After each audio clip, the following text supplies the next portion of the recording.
Hello and welcome back to another episode of the Burgh Breakdown, brought to you by Scottish Building Society. I'm very, very happy to be joined by Chris Dean and Damien Hoyland as we break down Saturday's epic 1872 Cup win against Glasgow. Well, thank you for taking some time out to chat about Saturday. Easy question first, but how was it? Yeah, go first. Yeah, it was epic, mate. The whole kind of week and the build up into it was all. We knew how important that game was going to be in terms of the league and in terms of 1872 Cup and the Champions Cup next year, and obviously there's the rivalry between us. So yeah, to get one up on them was a bloody nice feeling. You do know? Yeah, no, it was brilliant. It's being back at Murrayfield was cool as well. The crowd was brilliant, and like Damo said, there's always that kind of added edge, and we've been here a wee while now, so we always know how much it means to kind of beat them. And I think with the deficit as well, it made we really had to score some good points, and which we did. It got a bit close at the end for if we'd win the 1872, but we managed to do it, and yeah, it was really enjoyable. Because it was 13 points deficit you had to get. Like, at what point did that come into your mind on the pitch, or is it just get a win and hope that you've got enough points, or are you genuinely thinking about it when you're out there? It was actually quite late on because I can't remember exactly what we were up by, but they had a scrum and I think it was Blair shouted over something like, he screamed over, "We're winning the cup by 4 points." So we kind of knew we can't really let them score any tries, otherwise they would have won it. So that was good to give us that last little bit of energy to try and keep them out of scoring any tries at the end there. But it was quite late on. It was maybe around about the 70-minute mark. I was going to say, I'm sure Smog said 76 minutes. Yeah, 76 minutes, you realised. Like that, yeah. I was on the sideline, but we were kind of thinking about it on the side. When they got the crossfield kick, we all started thinking, they're within a wee bit of the 1872. Like, comfortable we had the shield. But then obviously, luckily, the boys realised with 4 minutes to go. So it must be like a weird feeling where because at that point the game was pretty much wrapped up, and that meant that you've got a Champions Cup, got the shield. It's like, how do you sort of, I guess, like keep on going and sort of realise to like go again? I guess once you've thought it's only 4 points.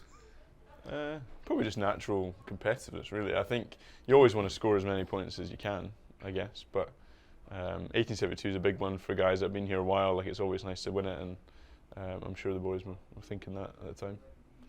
And well, Dino mentioned being back at BT Murrayfield. I mean, we've obviously loved being at Dam Health all year, and there was quite a lot of chat in the press about how maybe we're giving away home advantage and things like that. But I mean, how good was the crowd on Saturday? Yeah, it was unbelievable, and the pros of the Dam Health is that we fill it out, and to get to, what was it, 24,000 in the stadium, it felt really, really noisy, and it's just that noise regardless of where you're playing at. It was super loud, and it felt like we were definitely playing a home game. I think anyone who said you're going to lose that edge, we definitely didn't. I felt like the crowd were behind us for the whole game, and yeah, it was epic. Kind of amazed at the end at how many people were still there when we were doing like our walk round. I think that kind of showed how many fans we did have in the crowd, which is cool. Yeah, I mean, there was quite a big noise when you crashed over. I mean, how good was that moment for you? Yeah, it was good. I think it's kind of hard to explain that. You get to a certain point in the game where you know that if you get one more kind of try, you've pretty much guaranteed you've won that game, and I felt like that was that moment there. There wasn't that much time left, and the crowd's noise as well after just made it extra special, and obviously being against Glasgow as well, it's that extra feeling and getting one up in them and stuff as well. So yeah, it was a nice moment. Yeah, I mean, Dina, for the boys looking on, not to try and like embarrass Damo, well, so we've all seen like, how hard he's been working. So was there sort of an extra part of it, seeing that it was Damo that scored the sort of decisive try? No. No, I think Damo's. Well, I've seen it a few times now. You haven't get over these injuries. We laugh about how I think that was one of the first games in, I don't know how. Well, no, when was it? When did I start? The Wasps game. We're like, I think this is maybe the first start together in a few years because of injuries and whatever.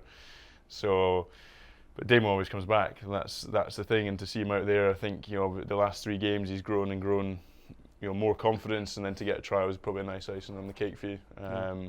So yeah, nice to see, and it's a great example for boys that are injured. It's not easy place being injured. Particularly, we've got quite a few young lads with big injuries. So to see someone that's a bit older, a bit more experienced, come through and score in one of the biggest games, a decisive score, is great for them as well, and gives them a bit of confidence, I'm sure. Yeah, awesome. I heard that you celebrated it quite well in the changing room with the shield. So there's rumours of images of you holding it aloft 300 style. It was actually passed on to Dave Cherry / Maximus. He's going to get it. He was shameless. There must be a photo. There Topless, definitely is. Topless, there is. Singing Shameless. It was terrible.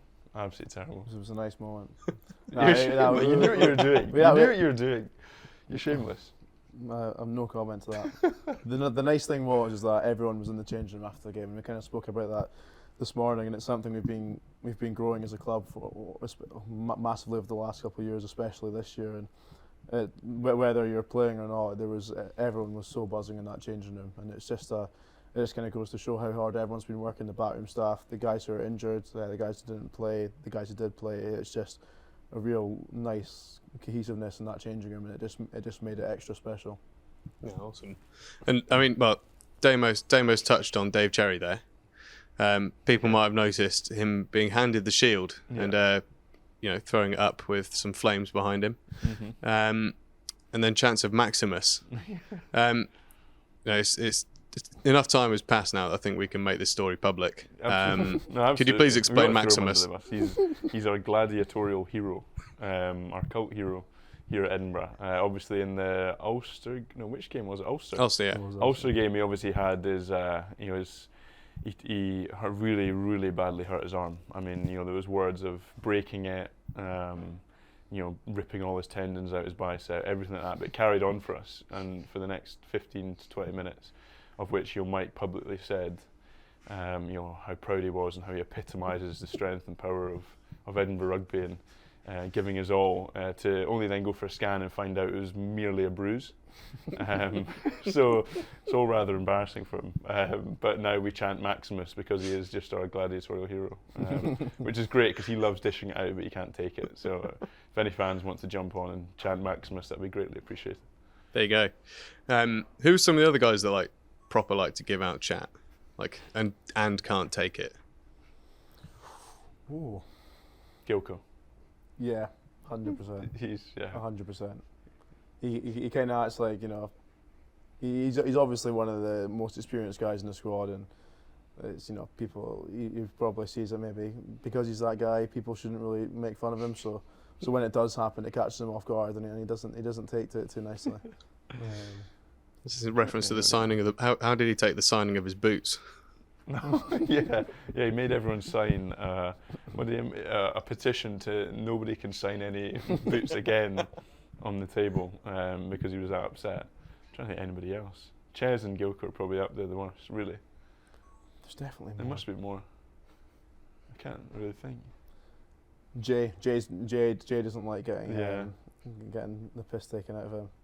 He's most recently. I think how many holidays has he had so far? Well, that's the thing. He's not been taking the mick out because he's been on holiday so much. That's the tough thing. You can't see him much when you're doing it. I think it's his 9th holiday he's had so far this season. So he's not actually been here today, but boys were going to rip him for that. But yeah, he doesn't take to that too nicely. It's a forward theme here. Backs generally take it, I'd say, pretty well. Forward theme, egos. Give it out. Yeah. Can't take it. I mean, some of the things said in the changing room were horrific. You can never repeat some of the stuff. But we laugh about it and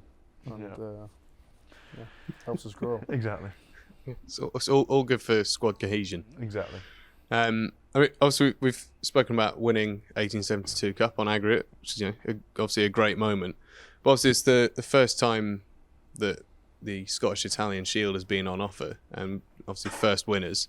I mean, how does that sort of come? Because it then means you've, I guess, topped Glasgow and the Italian teams through the whole season, not just in those 2 games. So, I mean, how cool is it to get that? Yeah, I think the biggest part of it is it guarantees us Champions Cup next year.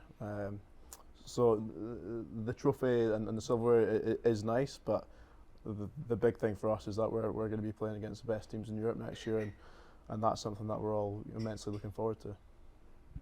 Yeah, no, I think Damon's nailed that. Yeah, definitely. Champions Cup's a big thing. It's obviously very cool. I didn't actually realise it was fully a shield, like it actually has a handle, which is even funnier for Maximus. Yeah, brilliant. Champions Cup next year. We enjoyed a good run in the Champions Cup. 4 years ago or whatever, and that was really exciting for the club. So it'd be good to get back into that next year and see where we can get to. Yeah, because there was a fan question from Nick, which was actually like, are there any teams that you've got an eye on that you'd fancy having a crack at next year? Is there anyone out there? Ooh. It's always pretty cool to go and play like the big French teams. They do it really well over there, like the away. So like someone like a Clermont or can't think of anything, or Toulouse. I mean, that'd be pretty special to go and play over there and play one of them and really go up against some serious teams in Europe, which would be pretty cool. Don't know if you anyone think of. No, not on the top of my head, to be honest. Anyone you want to impress? No. It'd be good to get one up in Racing after they. Oh, Racing. Yeah. We don't talk about that. We don't need to go back there, do we? Yeah. But obviously, Saturday again was a pretty special 1872 moment. I mean, where does it rank for you? Because obviously you've got your try in the corner, which has obviously been spoken about quite a lot in the build-up to game, and rightfully so. But they're always good moments. I think. I really enjoyed the weekend there. From a point of view of I think the rugby we played, the game we put together, and being able to come back from a bit of a deficit to claim it was pretty cool. And I felt that everyone that got on the pitch that day put out their best game, and that's always a nice feeling. And like we said, after in the changing room, it was such a great buzz. And even the players off the pitch, felt the same buzz even though they hadn't played, which is quite a special thing because sometimes it's quite easy to not feel the same buzz if you've not actually been out there working. But it led into a good night for most, and it's certainly one to remember for sure. Well, a good night for most. I've heard that you weren't able to go out at all after the changing rooms. No, I tried to prolong the changing rooms as long as I could, but unfortunately I had to get home. My partner had unfortunately, some poor planning and put her sister's hen do on the same day, of which I had both my children, so to look after. So I missed the festivities, unfortunately, but it's brownie points I'll make up for at the end of the year, I'm sure. Yeah. To be fair, at least you've got the excuse of having a very young child to look after. I mean, guys like Dave Jerry, Maximus, they just tend to avoid every single social that's been put out. Exactly. With no valid excuse. So, to be fair, I do have a valid excuse for that one, which is good. But I think that it was a good night for all. I think the whole club enjoyed it, which is great. Yeah. I mean, Deano mentioned there guys that I guess have been injured and not playing. But how good a moment was it to see Ben Toulis and JJ delivering the match ball, and then obviously George Taylor presenting the trophy at the end? Yeah, it hit home a lot more that they're kind of not going to be around and stuff. And I actually just I'm quite bad for taking things for granted about guys you play with or guys who you have played with, and it's kind of over just like that. And it was a really nice moment for them. I think it was good, and it was a good opportunity for everyone to kind of just take a moment to actually remember what they've done for the club. I mean, Thule, well over 100 games. Jimmy, he's been unbelievable for us, and he's been here for a bloody long time as well. And I think it's important that not necessarily remember them, but we value how much of an impact they had in the club, and they were such important guys for the team. So that definitely added a bit more extra motivation for the lads. And then obviously with it being Maggie's last home game as well, at BT Murrayfield as well, there was chat about that too. So I definitely think it added a bit more to the moment. Yeah, and you'll have had quite a few moments in the centres with JJ, including that Champions Cup run. I mean, what were some of your sort of favourite memories of playing with him? No, they were, that was probably one of my favourite seasons of being here. Was that it was, it was the first time kind of as a club we were experiencing some really good victories against some big opposition, and Jimmy and I at the time were getting a good run, and we started to get a good blend and have a lot of fun together with it. And that Toulon try he scored will always be in my memory for sure. It was absolutely epic, and that whole kind of atmosphere of that win was one of my highlights of my career for sure. I've actually played with Jim we were thinking it's only one season in the last 10. I've been in a professional environment for 10 years. There's only one season we've not played together, so it'd be sad to see him go for sure. I'm sure it'd be great whatever he does next, without a doubt. Some fond memories to look back on, and that's the thing, with all the guys that leave, it does start to hit home now. You hear murmurs of it during the season, but when it comes to the end, or you see a post, or you see, the guys delivering the match ball, or George giving the shield, it starts to hit home. Actually, like Damo says, you can't take the chances that you have for granted anymore, especially when you get to our age. We're getting a bit on now. It'd be hopefully we can end the year on a high for them all, and for anyone that's leaving, and celebrate them leaving when we get the chance to. Yeah. Well, both getting on, but both signing new deals recently. Excited to carry on building at hometown club. Yeah, absolutely, mate. I think we've been building something quite special this year, and we've already kind of talked about that team cohesion and what it meant to everyone in the change rooms after the game, after beating Glasgow there, and that's probably something that we've maybe not had for a while. That full team cohesion, everyone in it for one thing, and also just a style of rugby we're playing, and it's it's the first year of the new year with the new stadium, new coaching, and it's been really, really enjoyable. And I think I speak on behalf of a lot of the players when they say they're really enjoying coming into work at the minute, and to have the opportunity to do that again moving forward is something I'm really excited about. Yeah, I suppose sort of must be similar. Yeah, spot on.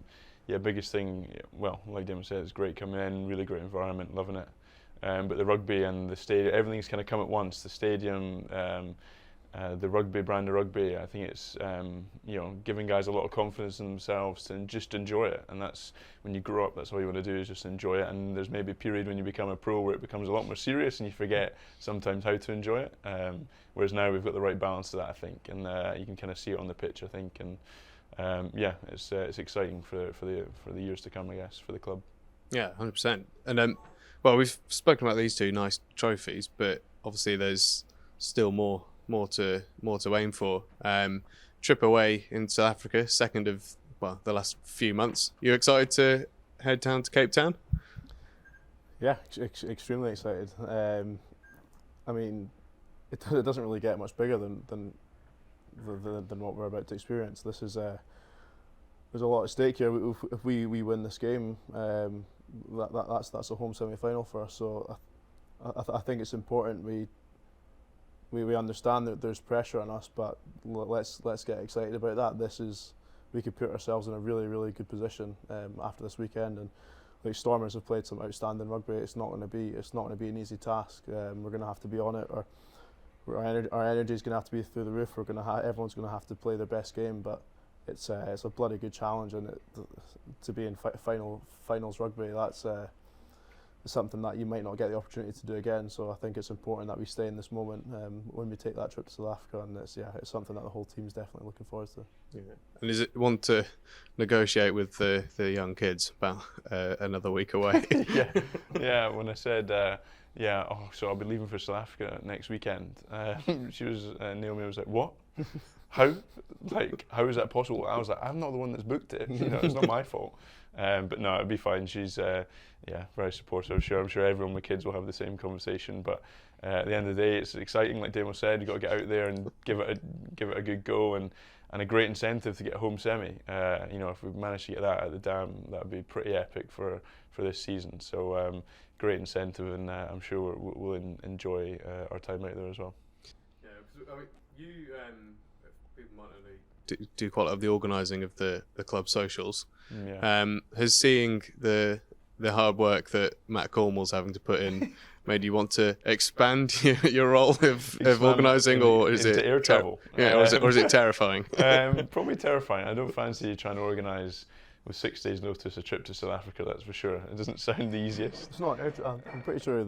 I'm pretty sure it's a boat we're getting. It's a boat, yeah, or enterprise car. Yeah. We're all travelling in twos. Should get there in time. But yeah, I mean, it's not going to be the easiest job, that's for sure. But organising a social is not easiest either, I have to say, with certain guys that you have to be wary about. Dave Cherry. Yeah, well, Dave doesn't like to turn up sometimes, so he's actually easy to account for. But yeah, no, I don't envy that job. But we'll find out in the next coming days how we're getting there and when. I guess it's all up to the management on that front. Yeah. If you did have to drive, you're allowed one person for a road trip. Who are you picking from the club, and why? Can't just be who's the most fun. I know surely. exactly who I wouldn't. Okay. Sykesy. Yeah. I couldn't, because he wouldn't stop talking. Yeah, that'd be an easier one. He wouldn't stop talking, and he'd eat everything. Even the car seats, probably.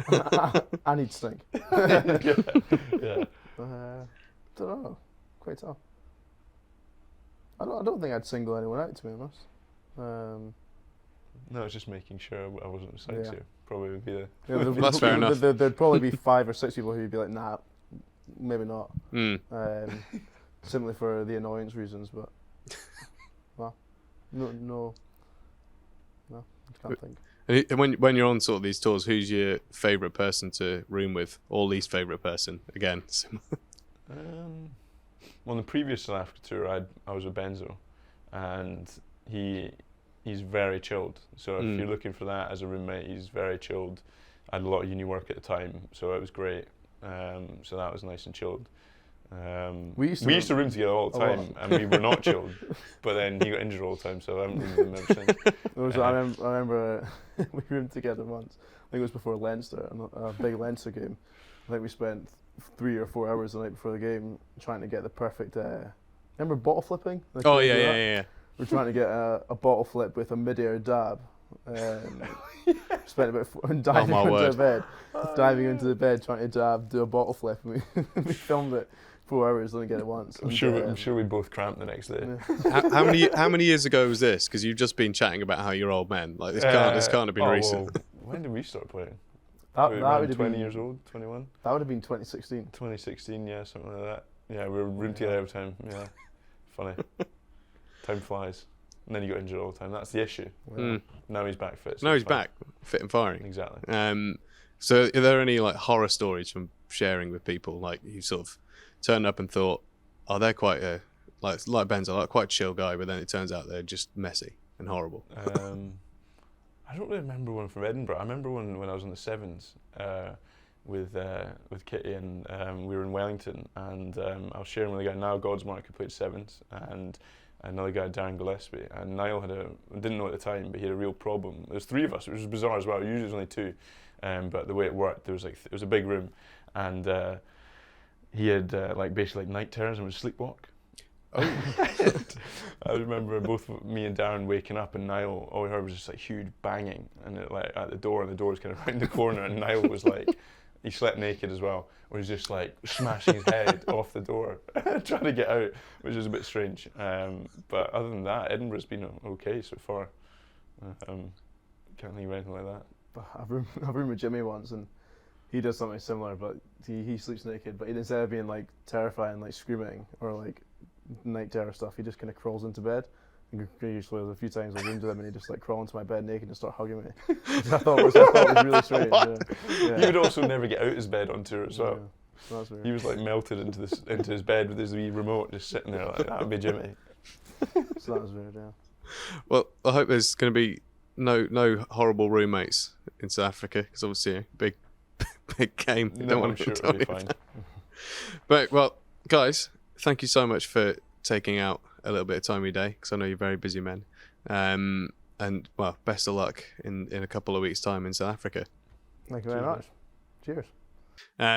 Thanks for tuning in, and a huge thank you to Scottish Building Society for making the show possible.